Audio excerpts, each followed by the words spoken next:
نحمده ونصلي على رسوله الكريم أما بعد فأعوذ بالله من الشيطان الرجيم بسم الله الرحمن الرحيم قال الله تبارك وتعالى في كلام المجيد والفرقان الحميد إنا نحن نزلنا الذكر وإنا له لحافظون صاحب القرآن سيد الرسل خاتم الأنبياء محمد المصطفى صلى الله عليه وسلم إن الله يرفع بهذا الكتاب أقواما ويدعو به آخرين أو كما قال عليه الصلاة والسلام إن الله وملائكته يصلون على النبي يا أيها الذين آمنوا صلوا عليه وسلموا تسليما اللهم صل على محمد وعلى آل محمد كما صليت على إبراهيم وعلى آل إبراهيم إنك حميد مجيد اللهم بارك على محمد وعلى آل محمد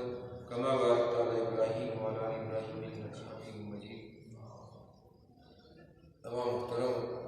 मुशरान जवानाम बच्चियाँ अल्हम्दुलिल्लाह ख़त्म कुरान तो बाबरकत मजलिस की रमज़ान मुबारक और शामिल यो 15 मिनट की सार शुरू इंशाअल्लाह नूर व अजर सवाब इहसान तजिया कर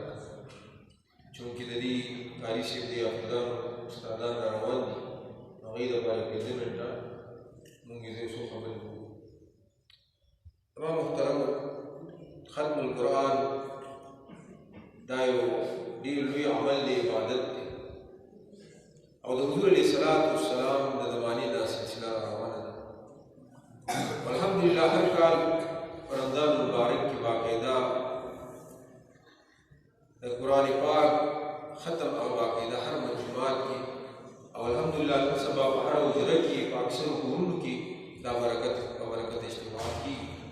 तमाम मुहतरम چې کوم ځای کې د الله جل جلاله د کلام ویل کېږي چېرته د الله جل جلاله ذکر کېږي چېرته د قرآن تلاوت کېږي په هغه ځای کې د الله تبارک وتعالی رحمتونه راوړي حضور علیه الصلاة والسلام یو صحابي اسید بن حضیر رضی الله عنه یو ځل د سورې بقرې تلاوت د سورې بقرې په خوا کې اس تړلی و اس به په ټوپونو شو چې هغه تلاوت وکړو اس به په ټوپونو شو چې تلاوت به ودرولو اس به غلی شو چې بیا به تلاوت شروع کړو اس به بیا په ټوپونو شو بیا اخر هغه تلاوت بند د هغه بچې یحیی هغه خوا کې ودون او سره یاره ورسره د اس هغه بچي باندې رانیشي بابا ولوی چې سحر شو حضور علیه الصلاة والسلام مجلس ته راوړو وی د الله رسول وی بیګا مونږ داسې واجبه واقع شي چې ما د قرآن تلاوت کولو د سورې بقرې نو چې کله تلاوت به مې کولو نو د اس به ټوپونه کړ او چې تلاوت به مې بند کړو نو اس به غلی شو حضور علیه الصلاة والسلام ورته وفرمیل تا به تلاوت کولو هغه ته ما تلاوت کولو کاری سره تر دې ما چې تلاوت کولو د خپل بچی د وجې چې دا اس دا هغه ټوپونه والو د هغې د وجې چې د ما د بچي ته نقصان ونه رسېږي ما تلاوت هغه بند خو بیا ورته وایي چې کله ما تلاوت بند کړو اسید بن حضیر رضی الله فرمایي وایي چې ما چې کله اسمان طرف ته وکتل نو داسې د وریځې یو ټوکړه غوندې وه او په هغې کې یو روڼ رڼا وکړه هغې ته اوچته شو حضور علیه الصلاة والسلام ورته وفرمیل چې دا ملایکو او دوی ستا د مجلس ته راغلي چې تا د قرآن د سورې بقرې تلاوت کړو نو دوی تا ته راغلي او که تا دا تلاوت کولی نو دوی به راښکته کېدل او تر سهاره پورې به دلته کې وو او صحابه خلک چې سهار راپاڅېدل هغې به دا ملایک راغلل زما محترمو دا د قرآن برکات دی الله تبارک وتعالی رحمتونه راوړي نو دې د وجې په داسې مجالسو کې خوشحالېدل پکار بیا خصوصا د رمضان مبارکه میاشت دا د رحمتونو عشره اختتام ته ورسېده ختمه شوه اوس د مغفرت عشره شروع کېدونکې ده تمام محترمو په دې کې الله جل جلاله د خپلو بندګانو مغفرت کوي الله تبارک وتعالی خپل بندګان بخي دا یو موقع ده او په دې کې الله جل جلاله طرف ته متوجه کېدل پکار الله جل جلاله راضي کېدل پکار ځکه د ختم قرآن په موقع باندې باقاعده الله تبارک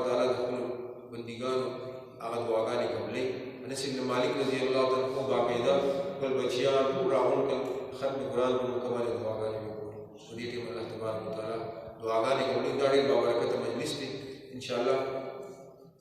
دعا کو قاری شي خبرې دي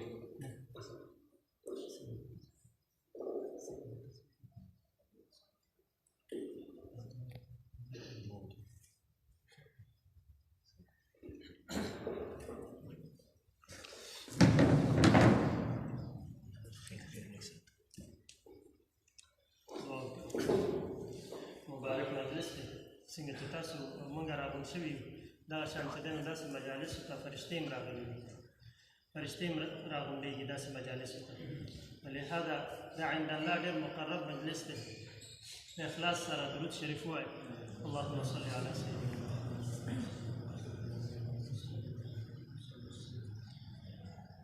یا سبوح یا قدوس یا غفور یا رحیم یا سبوح یا قدوس یا غفور یا رحیم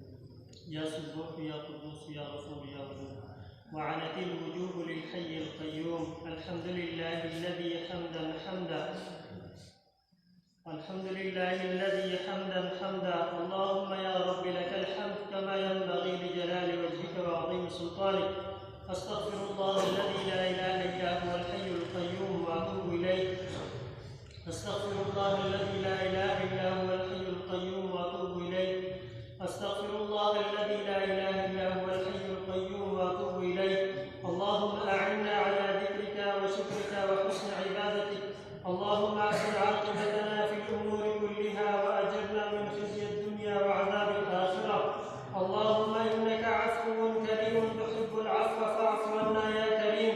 اللهم انا نسالك العفو والعافيه والمعافاه في الدين والدنيا والاخره اللهم انا نسالك الهدى والتقى والعفاف والغنى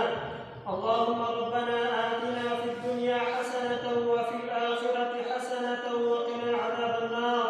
وقنا عذاب القبر وقنا عذاب الحشر وقنا عذاب الميزان اللهم ربنا ظلمنا أنفسنا وإن لم تغفر لنا وترحمنا لنكونن من الخاسرين أدعو إخلاص الدعاء وبري إله العالمين يا حي يا قيوم يا حنان يا منان الله دا ختم خپل بارگاه کې الله قبول وګرځي اله العالمین الله دې قاریان صاحبانو ته الله قبولیت نصیب کړي آمین اله العالمین الله تعالی ختم کې الله شرکت وکړو اله العالمین ارحم الراحمین الله دې ته الله قبولیت نصیب کړي الله سو دعا لپاره الله قبولیت نصیب کړي اله العالمین الله دې جمعه ته دې مدرسې ته الله قبولیت نصیب کړي اله العالمین ارحم الراحمین الله زموږ کورونو والا ته الله قبولیت نصیب کړي اله العالمین الله موږ ټول زمانې د فتنو حوادثاتو غمونو پریشانیو الله محفوظ کړي الله فواحشنا والله وساتي اله العالمین ارحم الراحمین الله حاجات مخبول درنه پرو فرمایي اله العالمین الله کشرانو دستور یا اخوالي وګرځي اله العالمین الله مشرانو ته عمر دراز ژوندونه نصیب کړي اله العالمین ارحم الراحمین الله حاجات مخبول درنه پرو فرمایي اله العالمین الله سو پریشان هادي الله پریشانی ختم کړي اله العالمین الله سو قرضدار دي اله العالمین قرضونه ختم کړي اله العالمین الله سو بیماران دي الله صحت کامله عاجله نصیب کړي اله العالمین ارحم الراحمین الله حاجات مخبول درنه پرو فرمایي اله العالمین الله ارحم الراحمین الله محتاجین والله وساتي اله العالمین الله قرآن تنزل بهار وګرځي الله قرآن باندې عمل کول توفیق نصیب وګرځي اله العالمین ارحم الراحمین الله اله العالمین ارحم الراحمین دا رمضان المبارک دا روزي الله متاسانه جمله قبول وګرځي اله العالمین ارحم الراحمین الله په دې کې داسې عبادت توفیق راته نصیب کړي الله تاسو باندې راضي شي اله العالمین الله داسې کارونه له وساتي اله العالمین تاسو ناراضه کیږي اله العالمین یا حی یا قیوم الله قرآن مدزمونو بهار وګرځي اله العالمین الله قرآن سره مزمونو ولګي اله العالمین الله د ګناه د کارونو له وساتي اله العالمین الله ظاهر باطن مو الله پاک وګرځي اله العالمین الله د پاکانو خلقو الله ملګری وګرځي اله العالمین یا حی یا قیوم یا حنان یا منان اله العالمین الله زموږ دعاګانې الله قبول کړي اللهم حصل مرادنا ويسر امورنا بجاه حبيبك ونبيك محمد صلى الله عليه